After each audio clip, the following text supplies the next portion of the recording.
Selfish Sacrifices, a narrative essay by Juliana Aleta.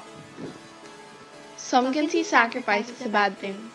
When they hear the term, they think about losing physically seen objects like money or clothes. But there are those who are really pure-hearted and see sacrifice as a beautiful thing. I've seen it. I've helped others enough to see that look in their eyes, the one that tells me they are grateful and adore me and my works. But in the situation that I am handling right now, I see it as an act of desperation in order to be welcomed once more. The sacrifice that I will make is a selfish act. To be completely honest, I would never have saved my people.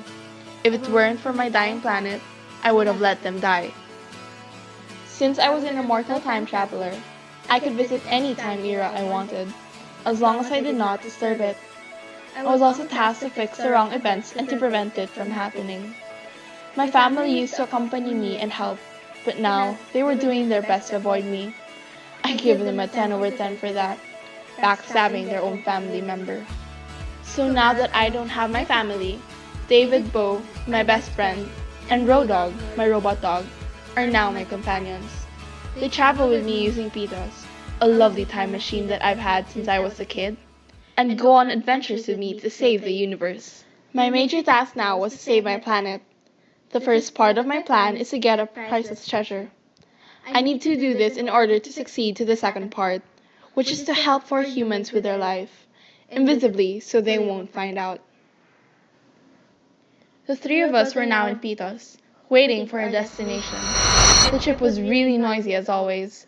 While David and I kept bickering, Rodog was reciting the multiplication table. When we got to the cave, we immediately went inside and, to our luck, saw that the treasure was just a few feet away. But then, we were faced by 2 monsters, a siren and minotaur. David was immediately in a trance because of the siren, while the minotaur looked at me like I was lunch. Luckily, we got past these with a lot of help from Rodog. We got the treasure, which was an invisiray that can make you invisible, and quickly ran out of there. We went back to Pitos and soon made our departure to Earth, while we were panting like a dog. As soon as we got there, I went out to help the 4 humans, leaving David and Rodog alone. While I helped, I gave it my best until almost all of my power was drained.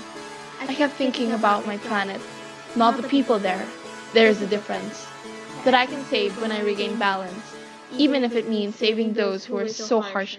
After all those power-draining moments, I knew I was a dead girl. When I got back to Pitos, David and Rodog were both laughing and having fun. But when they saw my pale thin face, their smiles fell. I struggled to keep my feet on the ground, but I fell down as soon as I was a few feet away from them. While they knelt down beside me, shaking my limp body and shouting my name, I had some final thoughts. I realized that I didn't hate the people themselves.